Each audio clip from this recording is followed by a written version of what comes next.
Hi friends, ఈరోజు మనం మలయాళంలో ఒక మంచి సస్పెన్స్ థ్రిల్లర్ కాన్సెప్ట్తో వచ్చిన ఎలక్ట్రా మూవీ స్టోరీ ఎక్స్ప్లెయిన్ చేసుకోబోతున్నాం. ఇలాగే మీకు ఇంకా ఏ మూవీ స్టోరీ అయినా ఎక్స్ప్లెనేషన్ కావాలి అంటే ఆ మూవీ నేమ్ అనేది కామెంట్ బాక్స్లో కామెంట్ చేయండి. ఇంకా ఏమాత్రం ఆలస్యం చేయకుండా మూవీలోకి వెళ్ళిపోదాం.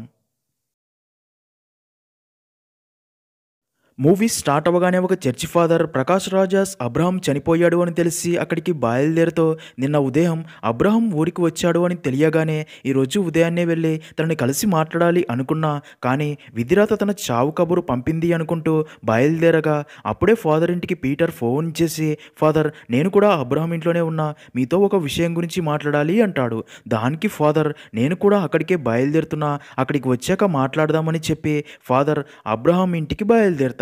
ఇక్కడే మనకి అబ్రహం ఫ్యామిలీని చూపిస్తారు. తన భార్య పేరు డయానా, వారి కూతురు నయనతార ఎస్ ఎలక్ట్రా, కొడుకు ఎడ్విన్ శ్రీలంకలో వారి ఫ్యామిలీస్ బిజినెస్ చూసుకుంటూ ఉంటాడు. తన తండ్రి మరణం గురించి తెలిసిన ఎడ్విన్ శ్రీలంక నుండి బయలుదేరుతాడు. ఇంకా అబ్రహం డెడ్ బాడీ చూసి తన భార్య డయానా చాలా బాధపడుతూ ఉంటుంది. అది చూసిన పీటర్ అండ్ తన చెల్లెలు లారా డయానాని ఓదారుస్తారు. ఇక్కడే మనకు తెలిసే ఒక విషయం ఏంటంటే పీటర్ ఒక పోలీస్ ఆఫీసర్ అని, అలాగే అబ్రహం పక్కింట్లోనే ఉంటారు అని. అందుకే అందరూ ఒక ఫ్యామిలీలా కలిసి ఉండేవారు.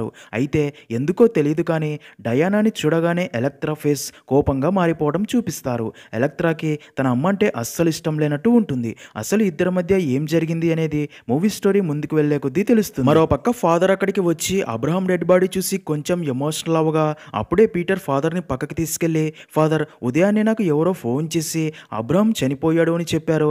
అలా తనతో మాట్లాడేటప్పుడు నాకు చర్చి బెల్ సౌండ్ కూడా వినిపించింది. తర్వాత మీతో మాట్లాడేటప్పుడు కూడా నాకు అదే చర్చి బెల్ సౌండ్స్ వినిపించింది. అంటే ఆ వ్యక్తి చర్చి నుండే ఫోన్ చేశాడని డౌట్గా ఉంది. అయితే ఆ వ్యక్తి నాతో మరొక షాకింగ్ విషయం కూడా చెప్పాడు. అదేంటంటే అబ్రహాంది సహజ మరణం కాదు, తనని చంపేశారు అని చెప్పాడు. అనగా అది విన్న ఫాదర్ కూడా షాక్ అయ్యి ఇంతకీ ఆ వ్యక్తి ఎవరు అని, దేనికైనా వెనకాడని కుటుంబం కదా వీరిది, దానికి తగ్గట్టే శత్రువులు కూడా ఎక్కువగానే ఉంటారు, అలాంటి వారే వీరి కుటుంబాన్ని నాశనం చేయాలి అని ఇలా చేసి ఉంటారు అనగా దానికి పీటర్ ఆ వ్యక్తి ఎవరో తెలియదు కానీ ఈ విషయం మాత్రం బయటికి చెప్పకండి, చాలా ప్రమాదం అంటాడు. సీన్ కట్ చేస్తే ఎలక్ట్రా డయానా దగ్గరికి వెళ్ళి తనతో మొత్తానికి నువ్వు అనుకున్నది చేసావు కదా, నీకు నాన్న మీద ప్రేమ లేనప్పుడు నువ్వు నాన్నని నాకు ఎందుకు దూరం చేసావు అంటుంది. దానికి డయానా నేను దూరం చేశానా, కాదు నువ్వే నా మీద ప్రతీకారంతో నా కొడుకు ఎడ్విన్ని నాకు దూరం చేశావు, అబ్రహంతో పాటు తన బిజినెస్లు చూసుకోమని ఐడియా ఇచ్చి ఎడ్విన్ని నాకు దూరం అయ్యేలా చేసావు అంటుంది. దానికి ఎలక్ట్రా నేను తన మంచి కోసమే అలా చేశా కానీ నువ్వు నాన్న ప్రాణమే తీశావు. ఎడ్విన్ ఇక్కడికి రాగానే అసలు నిజాలన్నీ తనకి చెప్తాను, నా దగ్గర వీటన్నిటికీ సాక్ష్యాలు కూడా ఉన్నాయని డయానాకి ఒక మెడిసిన్ బాటిల్ చూపిస్తుంది. అది చూసిన డయానా కొంచెం షాక్ అయ్యి అది నేను నిద్రపోవడానికి వేసుకునే టాబ్లెట్స్ ఉంచే బాటిల్ మాత్రమే అంటుంది. అది విన్న ఎలక్ట్రా చేసిన తప్పుని సమర్థించుకోవద్దు, నా ప్రాణం ఉన్నంత వరకు నువ్వు తప్పించుకోలేవని చెప్పి కోపంతో అక్కడి నుంచి వెళ్ళిపోతుంది. అలా అందరూ ఎడ్విన్ కోసం ఎదురు చూస్తూ ఉంటారు. మరోపక్క పీటర్ అబ్రహం పర్సనల్ డాక్టర్ని కలిసి అబ్రహం బాడీలో ఏదైనా అనుమానంగా అనిపించిందా అని అడగ్గా దానికి డాక్టర్ అలాంటిదేం లేదు అని, అబ్రహం శ్రీలంకలో ఉన్నప్పుడు డయానా నాకు ఒకసారి ఫోన్ చేసి తనకి అక్కడే ఒకసారి హార్ట్ స్ట్రోక్ వచ్చిందని, అక్కడి డాక్టరే ట్రీట్మెంట్ చేసినట్లు, ఆ డాక్టర్ ఇచ్చిన మెడిసిన్సే అబ్రహం వాడుతున్నట్లు అంతా చెప్పింది. కానీ అబ్రహం ఆ మెడిసిన్ సరిగ్గా వాడటం లేదు అనుకుంటా, అందుకే ఇలా జరిగి ఉండవచ్చు. అబ్రహాంకి బిజినెస్ మీద ఉన్న శ్రద్ధ తన ఆరోగ్యం మీద ఉండదు అని చెప్తాడు. ఇక్కడే మూవీ స్టోరీ ఫ్లాష్ బ్యాక్లోకి వెళ్తుంది. అబ్రహం చాలా రోజుల తర్వాత తన ఇంటికి తిరిగి వస్తాడు. ఎలక్ట్రా తన ఫాదర్ని చూడగానే చాలా హ్యాపీగా ఫీల్ అవుతుంది. తనని హగ్ చేసుకుని తనతో ప్రేమగా మాట్లాడాలని చూడగా అప్పుడే డయానా అక్కడికి వచ్చి అబ్రహాంని ఇంట్లోకి రమ్మని చెప్తుంది. అది విన్న ఎలక్ట్రాకి డయానా మీద చాలా కోపం వస్తుంది. ఇదంతా చూస్తుంటే అబ్రహాం విషయంలోనే ఇద్దరి మధ్య ఏదో కోల్డ్ వార్ నడుస్తుంది అని అర్థమవుతుంది. ఇంకా అదే రోజు రాత్రి అబ్రహాం అండ్ డయానా తన బెడ్రూమ్లో మాట్లాడుకుంటూ ఉండగా అదే టైంకి అక్కడికి ఎలక్ట్రా వచ్చి అబ్రహాంతో ఏదో విషయం గురించి మాట్లాడాలి అనుకుంటుంది. కానీ అదంతా చూస్తున్న డయానా మాత్రం ఎలక్ట్రాతో మీ నాన్న చాలా దూరం నుండి ట్రావెల్ చేసి వచ్చాడు కదా, తను చాలా టైర్డ్గా ఉన్నాడు, అందుకే తనని రెస్ట్ తీసుకోనివ్వు అని చెప్పడంతో అది విన్న ఎలక్ట్రా ఆ రూమ్ నుండి బయటికి వెళ్ళిపోతుంది. అదంతా చూస్తున్న అబ్రహాంకి కూడా వారిద్దరూ ఎందుకు అలా ఉన్నారో అర్థం కాదు. నెక్స్ట్ సీన్లో అబ్రహాం డయానాతో ఇంటిమేట్ అవ్వాలి అని చూడగా డయానా తనని ఆపి నాకు మూడ్ లేదు, అయినా మీరు రెస్ట్ తీసుకోండి అని చెప్పి తనని అవాయిడ్ చేస్తుంది. దాంతో అబ్రహాం పడుకుంటాడు. అదంతా బయట ఉన్న ఎలక్ట్రా విని తన రూమ్లోకి వెళ్ళి పడుకుని తన ఫాదర్ గురించి ఆలోచిస్తూ ఉంటుంది. ఇక్కడే మనకు తెలిసే ఒక విషయం ఏంటంటే అబ్రహాం అమరాం వంశానికి చెందినవాడు. నిజానికి అమరాం వంశం పెద్ద ధనవంతుల వంశం. బ్రిటిష్ కాలం నుండి ఈ వంశం వారు గుర్రపు పందాలు, వడ్డీ వ్యాపారం చేస్తూ డబ్బు హోదాతో వెలిగిపోతూ ఉంటారు. అయితే బ్రిటిష్ వారు దేశం వదిలి వెళ్ళిపోయాక వీరి గుర్రపు పందాల బిజినెస్ ఇక్కడ పూర్తిగా డల్ అవ్వడంతో ఈ బిజినెస్ని శ్రీలంకకి షిఫ్ట్ చేసి ఉంటారు. అమరాం కుటుంబం పొలిటికల్గా కూడా అందరితో మంచి సంబంధాలు ఉండి పవర్ఫుల్గా ఉంటుంది. రాను రాను అమరాం కుటుంబం తమ బిజినెస్ని అభివృద్ధి చేసుకోవాలి అని ఒకే ఆలోచనతో కొన్ని తప్పులు కూడా చేసి ఉంటారు. అందుకే ఇప్పటికీ అమరాం కుటుంబం అంటే పడని వారు ఉంటారు. ఈ విషయం తెలుసుకున్న అబ్రహాం వారితో కూడా సత్సంబంధాలు ఉండాలని ట్రై చేస్తూ ఉంటాడు. ఇంకా ఇక్కడే మనకి తెలిసే మరొక షాకింగ్ విషయం ఏంటంటే నిజానికి అబ్రహాంకి పెద్దనాన్న కొడుకైన ఇసాక్ అనే చిన్న తమ్ముడు ఉంటాడు. అబ్రహాం అండ్ ఇసాక్ చూడ్డానికి ఇద్దరు ఒకేలా ఉంటారు. కానీ ఇసాక్ అబ్రహాం కంటే వయసులో చాలా చిన్నవాడు. అయితే ఇసాక్ అమరాం కుటుంబం ఉండే ఇంట్లో పనిచేయడానికి వచ్చే పని మనిషిని ఇష్టపడి తనని ప్రేమిస్తూ అలా ఇద్దరు మరింత దగ్గరై కలవటం వల్ల ఆ పని మనిషి ప్రెగ్నెంట్ కూడా అవుతుంది. అయితే ఈ విషయం తెలిసిన అబ్రహాంకి చాలా కోపం వస్తుంది. ఎందుకంటే ఊర్లో అమరాం కుటుంబం అంటే ఎంతో గౌరవం ఉంటుంది. కానీ ఇప్పుడు ఇసాక్ తమ ఇంట్లోని పని మనిషిని ప్రేమించి తనని ప్రెగ్నెంట్ చేశాడు అని అందరికీ తెలిస్తే తమ కుటుంబం పరువు పోతుందని ఆలోచించి ఇసాక్ని ఆ పని మనిషిని ఇంట్లో నుంచి అవమానించి బయటికి పంపేస్తాడు. దాంతో ఇసాక్కి అబ్రహాం మీద చాలా కోపం వస్తుంది. కానీ అప్పటికి ఏమీ చేయలేని పరిస్థితి. అలా ఇసాక్ ఆ పని మనిషిని పెళ్లి చేసుకుని సిటీకి వెళ్ళి అక్కడే కాపురం ఉంటాడు. తర్వాత ఇసాక్కి కొడుకు కూడా పుడతాడు. తను కూడా రౌడీలా తిరుగుతూ కొంచెం పెద్దయ్యాక షిప్లో వర్క్ చేయడానికి వెళ్ళిపోయి ఉంటాడు. ఇంకా ఇసాక్ భార్య కూడా ఇసాక్ బిహేవియర్ భరించలేక తనని వదిలేసి వెళ్ళిపోయి ఉంటుంది. దాంతో ఇసాక్ ఇప్పుడు ఒంటరిగా ఉంటూ తన ఈ పరిస్థితి కారణమైన తన అన్న అబ్రహాంని తలుచుకుని కోపంతో రగిలిపోతూ ఉంటాడు. ఇంకా ఇక్కడే మనకు తెలిసే మరొక విషయం ఏంటంటే పీటర్కి ఉదయాన్నే కాల్ చేసి అబ్రహాంది సాధారణ మరణం కాదు, తనది హత్య అని చెప్పింది ఎవరో కాదు ఇసాకే అని. నిజానికి ఇసాక్ తన భార్య చనిపోయాక ఒంటరిగా ఉంటాడు. తన ఈ పరిస్థితి కారణం తన అన్న అబ్రహాం అండ్ అమరాం కుటుంబం అని. అందుకే వారి మీద ఎలాగైనా ప్రతీకారం తీర్చుకోవాలని ఫిక్స్ అయ్యి తన ప్రతీకారం నెరవేర్చుకునేందుకు అబ్రహాం భార్య డయానాని సెలెక్ట్ చేసుకుని ఒక పక్కా ప్లాన్ ప్రకారం డయానాని కలుస్తూ తను అనుభవిస్తున్న బాధలు అడిగి తనకి సానుభూతి చూపిస్తున్నట్లు యాక్ట్ చేసి మొత్తానికి డయానాకి అబ్రహాం దగ్గర దొరకని ప్రేమ, ఆప్యాయత తన దగ్గర దొరుకుతాయని నమ్మించి డయానా తనని ఇష్టపడేలా చేసుకుని ఉంటాడు. ఇంకేముంది, డయానా కూడా ఇసాక్ని పూర్తిగా నమ్మేస్తుంది. దాంతో అప్పటి నుండి ఇద్దరు సీక్రెట్గా ఇసాక్ ఇంట్లో కలుస్తూ ఫుల్గా ఎంజాయ్ చేస్తూ ఉంటారు. నిజానికి ఇసాక్ ఇల్లు ఒక చర్చి దగ్గరలోనే ఉంటుంది. అందుకే ఇసాక్ పీటర్తో ఫోన్ మాట్లాడేటప్పుడు ఆ చర్చి బెల్సే పీటర్ విని ఉంటాడు. ఇంకా డయానాకి కూడా అమరాం కుటుంబం అన్నా మనుషులన్నా చిరాకు వచ్చి ఉంటుంది. అలాగే తనకి అబ్రహాం అంటే కూడా విరక్తి కలిగి ఉంటుంది.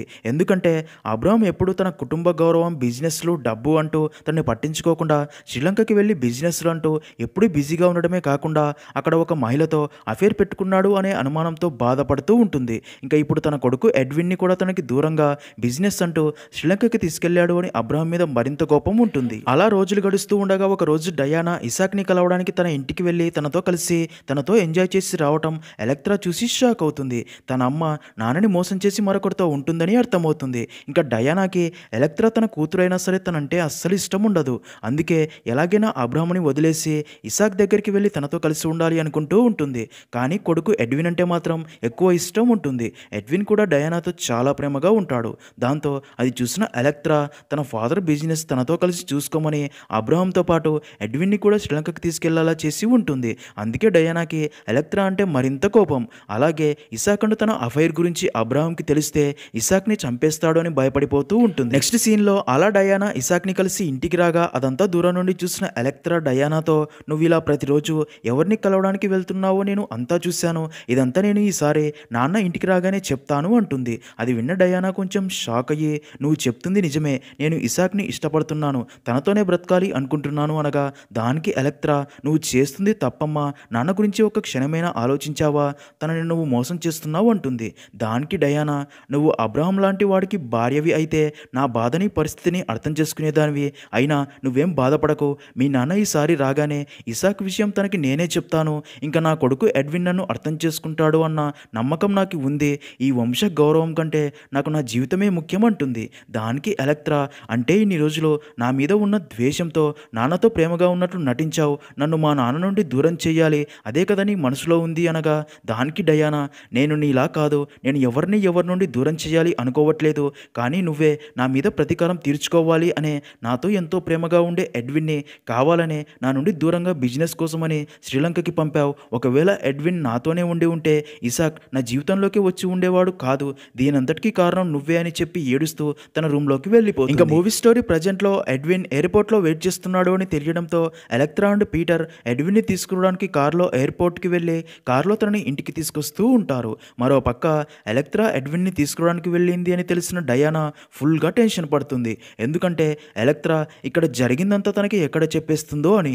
అప్పుడే లారా డయానాతో వారితో పాటు పీటర్ కూడా వెళ్ళాడు అని చెప్పడంతో వెంటనే లారాతో పీటర్కి ఫోన్ చేయించి ఎలక్ట్రా మానసిక పరిస్థితి అస్సలు బాగోలేదు, అందుకే ఎలక్ట్రాని ఎడ్విన్తో ఒంటరిగా వదలకు అని చెప్తుంది. అది విన్న పీటర్ డయానాతో ఓకే అని చెప్పి కారు కాస్త దూరం వెళ్ళగానే కావాలనే కారు చెడిపోయిందని పక్కకు ఆపేసి ఫుల్గా వర్షం పడుతూ ఉండడంతో మరొక కారుని అక్కడికి రప్పించి ఎలక్ట్రా అండ్ ఎడ్విన్ని ఆ కారులో కలిసి ఇంటికి వెళ్ళమని చెప్పి పీటర్ ఎలక్ట్రాతో నువ్వు ఎడ్విన్తో ఏం మాట్లాడాలి అనుకుంటున్నావో ఇప్పుడే మాట్లాడు, ఇదే మంచి సమయం అని చెప్పి పంపుతాడు. ఇక్కడే మనకు తెలిసే ఒక విషయం ఏంటంటే నిజానికి పీటర్ ఎలక్ట్రాని ప్రేమిస్తూ ఉంటాడు, అందుకే ఎలక్ట్రాకి ప్రతి విషయంలో సపోర్ట్గా ఉంటాడు. సీన్ కట్ చేస్తే ఎలక్ట్రా ఎడ్విన్తో మన నాన్నది సహజ మరణం కాదు, హత్య చేయబడ్డాడు, నేను చెప్పేది నిజం అంటుంది. అది విన్న ఎడ్విన్ షాక్ అయ్యే నీతో ఇది ఎవరు చెప్పారు అనగా దానికి ఎలక్ట్రా చావటానికి ఒక క్షణం ముందు నాతో నాన్నే చెప్పాడు అంటుంది. అది విన్న ఎడ్విన్ చాలా ఎమోషనల్ అవుతాడు. ఇక్కడే మనకి అబ్రహం చనిపోయిన రోజు రాత్రి ఏం జరిగిందో తెలియడానికి స్టోరీ ఫ్లాష్ బ్యాక్లోకి వెళ్తుంది. ఆ రోజు రాత్రి అబ్రహం డయానాతో నన్ను ఎందుకు దూరం పెడుతున్నావు, నేను ముసలోడిని అయిపోయాను అని మరొకరిని చూసుకున్నావా, నీ ప్రవర్తన చూస్తుంటే అదే నిజం అనిపిస్తుంది చెప్పు అని గట్టిగా అడగ్గా దానికి డయానా అవును, మీరు నన్ను పెళ్లి చేసుకున్నప్పుడు మిమ్మల్ని ఎంతో ప్రేమించేదాన్ని, కానీ మీరు నాకు ఇద్దరు పిల్లల్ని ఇచ్చాక మీకు శ్రీలంకలోని బిజినెస్ మీ బంధువులే ఎక్కువైపోయారు, ఒక్కరోజైనా నాతో ప్రేమగా ఉన్నారా, ఒంటరిదాన్ని అయిపోయాను, అప్పుడే నేను ఒకరిని సెలెక్ట్ చేసుకున్నాను, అతను నాకు ఎంతో నచ్చాడు, నన్ను ఎంతో ప్రేమగా చూసుకుంటున్నాడు, అతను ఎవరో కాదు మీ పెద్దనాన్న కొడుకు ఇసాక్ అని చెప్తుంది. అది విన్న అబ్రహం షాక్ అయ్యి తనకి గుండె నొప్పి వస్తుంది. దాంతో ఇబ్బంది పడుతూ డయానాతో తన టాబ్లెట్స్ ఇవ్వమని అడుగుతాడు. అయితే డయానా తను అండ్ ఇసాక్ హ్యాపీగా కలిసి ఉండాలి అంటే అబ్రహాంని చంపడానికి ఇంతకంటే మంచి టైం రాదు అని అబ్రహాంకి తన టాబ్లెట్స్ ఇవ్వకుండా డయానా యూజ్ చేసే స్లీపింగ్ టాబ్లెట్స్ ఇస్తుంది. ఆ టాబ్లెట్స్ వేసుకోగానే అబ్రహాం ఆరోగ్యం మరింత సీరియస్ అవడంతో విషయమర్థమైన అబ్రహాం ఎలక్ట్రాని గట్టిగా పిలుస్తాడు.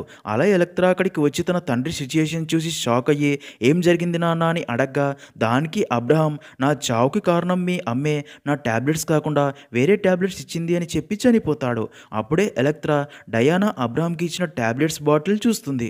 అప్పుడే డయానా ఎలక్ట్రాతో ఏడుస్తూ నేను చూసుకోకుండా మీ నాన్నకి ఆ టాబ్లెట్స్ ఇచ్చాను, నేను కావాలని ఇలా చేయలేదు అని చెప్పి స్లో కోల్పోయినట్లు పడిపోతుంది. అదంతా చూసిన ఎలక్ట్రా ఆ టాబ్లెట్స్ బాటిల్ తీసుకుని తన ఫాదర్ చెప్పిందే నిజమని నమ్ముతుంది. అలా ఎలక్ట్రా జరిగిందంతా ఎడ్విన్కి చెప్పి దానికి సాక్ష్యంగా ఉన్న ఆ స్లీపింగ్ టాబ్లెట్ బాటిల్ కూడా చూపించి అమ్మ ద్వారా నాన్నని చంపించిన వాడిని మనం వదిలిపెట్టకూడదు అని చెప్తుంది. అదంతా విన్న ఎడ్విన్కి ఎలక్ట్రా చెప్తుంది నిజమో కాదో కూడా ఏమీ అర్థం కాదు.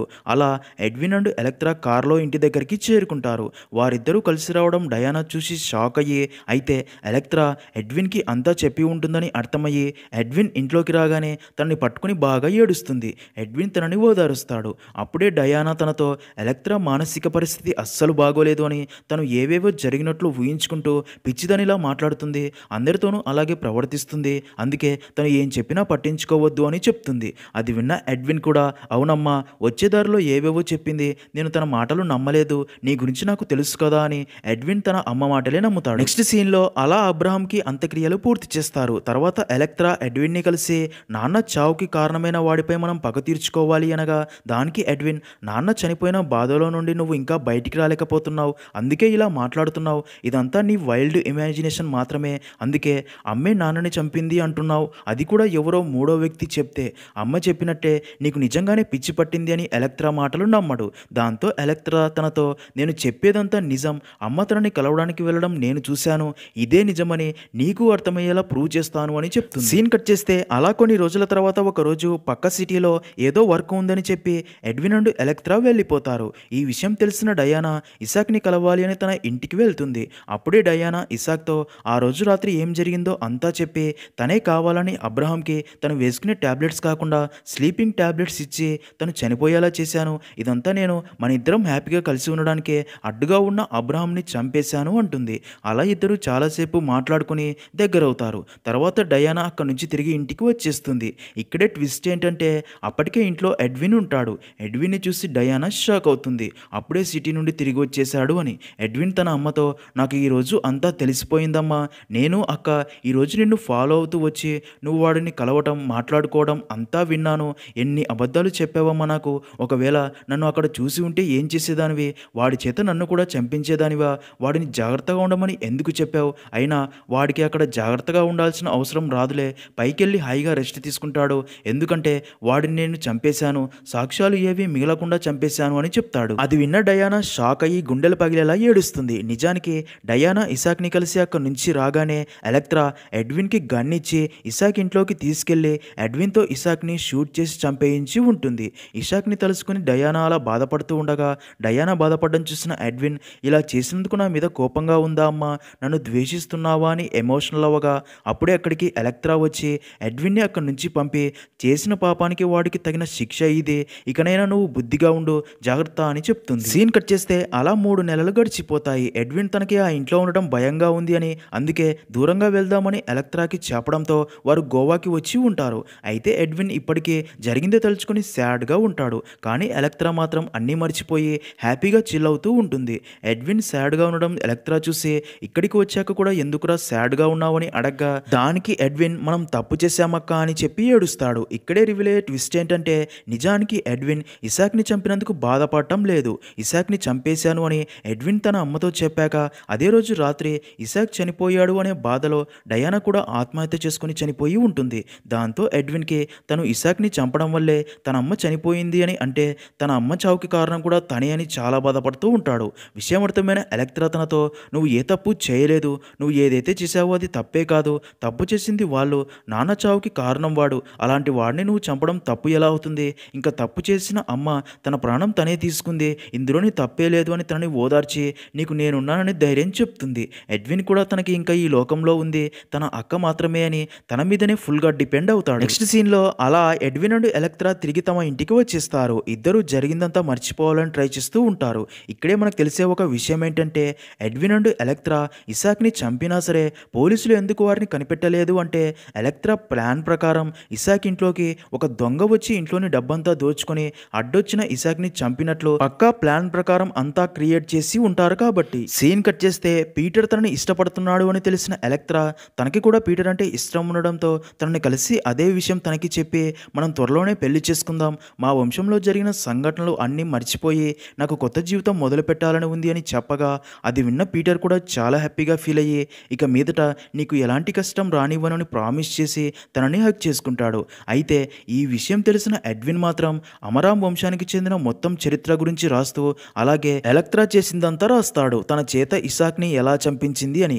అప్పుడే అక్కడికి వచ్చిన ఎలెక్ట్రా అది చూసి ఏం రాస్తున్నావని అడగ్గా దానికి ఎడ్విన్ నాకు అంతా తెలుసు, నువ్వు పీటర్ని పెళ్లి చేసుకుని నన్ను ఒంటరి వాడిని చేసి వెళ్ళిపోవాలి అనే కదా నీ ప్లాన్, అది జరగనివ్వను, ఇప్పుడు రాస్తుంది గనక ఏంటో నీకు తెలిస్తే నీ ప్లాన్ అంతా మటాష్ అంటాడు.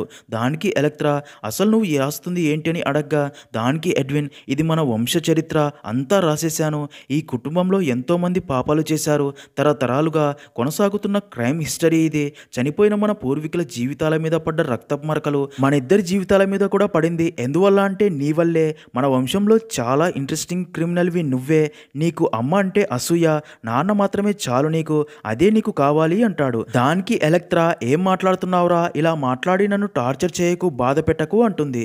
దానికి ఎడ్విన్ నీకు కోపం వస్తే ఇసాక్ని ప్లాన్ చేసి చంపినట్లే నన్ను కూడా చంపేస్తావు కదా, నాకు తెలుసు, నువ్వు గనక పీటర్ని పెళ్లి చేసుకుని నన్ను ఒంటరివాడిని చేసి వెళ్ళాలి అని చూస్తే నేను రాసిందంతా చేరాల్సిన చోటుకి చేరేలా చేసి నీ గురించి అందరికీ తెలిసేలా చేస్తా అని చెప్పి వెళ్ళిపోతాడు.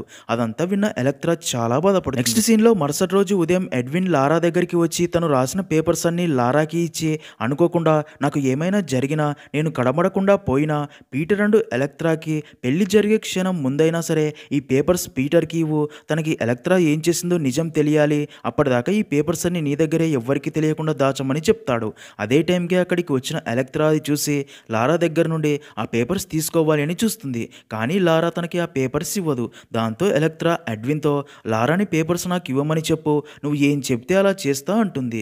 దానికి ఎడ్విన్ నిజంగానే నేను ఏం చెప్పినా చేస్తావా అనగా ఎలెక్ట్రా ఓకే అని చెప్పడంతో లారాని ఆ పేపర్స్ ఇవ్వమంటాడు. దాంతో లారా ఎలెక్ట్రాకి ఆ పేపర్స్ ఇచ్చి అక్కడి నుంచి వెళ్ళిపోతుంది. అప్పుడే ఎడ్విన్ ఎలెక్ట్రాతో నేను ఏం చెప్తే అలా చేస్తా అని చెప్పావు కదా, అయితే విను, నువ్వు ఎప్పుడు నాతోనే ఉండాలి, మన ఇద్దరం ఎప్పుడూ కలిసే ఉండాలి, నువ్వు పీటర్ నుండి ఏం కోరుకుంటున్నావో మన ఇద్దరం అలాగే ఉందాం, అప్పుడు నీకు ఆ పీటర్తో అవసరం లేదు కదా, తనని మర్చిపో, లేదంటే నీ గురించి అన్ని నిజాలు అందరికీ చెప్పేస్తా అంటాడు. అది విన్న ఎలక్ట్రా మైండ్ బ్లాక్ అయ్యి, నువ్వు ఏం మాట్లాడుతున్నావురా, నువ్వు నా తమ్ముడివి అయ్యుండి ఇలా ఎందుకు మాట్లాడుతున్నావు, నీలాంటి మైండ్ సెట్ వాడికి బ్రతికే అర్హతే లేదు, నువ్వు కూడా అమ్మలాగే చనిపో అని చెప్పి ఏడుస్తూ అక్కడి నుంచి వెళ్ళిపో. సీన్ కట్ చేస్తే అదే రోజు రాత్రి ఎలక్ట్రా పీటర్ని కలిసి జరిగిందే తలుచుకుని ఎమోషనల్ అవ్వగా పీటర్ తనని ఓదారుస్తాడు. అదే టైంకే వాళ్ళిద్దరూ మళ్ళీ కలిసి అలా ఉండడం ఎడ్విన్ చూసి కోపంతో తను రాసిన పేపర్స్ తీసుకుని కారులో అక్కడి నుంచి వేగంగా వెళ్తాడు. ఆ కారు సౌండ్స్ విన్న పీటర్ ఎడ్విన్ని చూసి తన కారు ఆపమని తన కారు వెనకాలే పరిగెడుతూ వెళ్తాడు. అయితే ఎడ్విన్ కారును వేగంగా నడుపుకుంటూ వెళ్తూ ఒక చెట్టును గుద్దడంతో యాక్సిడెంట్ అయ్యి ఎడ్విన్ అక్కడికక్కడే చనిపోతాడు. పీటర్ అక్కడికి వచ్చి తన పక్కనే పడి ఉన్న పేపర్స్ తీసుకుని అందులో ఎడ్విన్ ఎలక్ట్రా గురించి రాసిందంతా చదువుతాడు. తర్వాత ఆ పేపర్స్ అన్ని పక్కనే మంటల్లో పడేసి కాల్చేస్తాడు. పీటర్కి ఎలక్ట్రా గురించి తెలిసినా సరే ఎందుకు పేపర్స్ కాల్ చేస్తాడు అంటే నిజానికి ఎలక్ట్రా పీటర్ని కలిసి తనంటే ఇష్టమని చెప్పినప్పుడే ఇసాక్ గురించి అలాగే జరిగిందంతా చెప్పి ఉంటుంది కాబట్టి. సీన్ కట్ చేస్తే ఎడ్విన్ అంత్యక్రియలు అయిపోయాక పీటర్ ఎలక్ట్రాతో ఇంకెప్పుడు నువ్వు ఆ ఇంట్లోకి వెళ్ళకు, అది మనుషులు ఉండే ఇల్లు కాదు, పాపాలకి నిలయమైన నరకం, నీ మనసు స్థిమితపడేంత వరకు ఎక్కడికైనా వెళ్ళి ఉండు అంటాడు. దానికి ఎలక్ట్రా, నేను ఉండటానికి ఇంతకంటే మంచి చోటు ఉండదు, నువ్వు ఏం భయపడకు పీటర్, అమ్మ ఎడ్విన్ వెళ్ళిన చోటుకి నేను వెళ్ళను, వాళ్ళలా తప్పించుకోవాలి అని నాకు లేదు, శిక్ష కోసం ఎదురు చూస్తూనే ఉంటాను, విధి రాసిన రాతని ఎవరూ తప్పించుకోలేరు, నాకు ఈ ఇంట్లో తోడు ఇంకా చనిపోయిన వారు మాత్రమే, వాళ్ళ రహస్యాలను దాచుకొని గతంని తలుచుకుంటూ ఇదే ఇంట్లో ఒంటరిగా ఉంటాను అని అలా ఇంట్లోకి వెళ్ళి తలుపులన్నీ క్లోజ్ చేసుకుంటుంది. పీటర్ ఎలక్ట్రాని చూసి బాధతో అక్కడి నుంచి వెళ్ళిపోతాడు. అలా ఏదో తెలియని మిక్స్డ్ ఫీలింగ్తో మూవీ అనేది ఎండ్ అవుతుంది.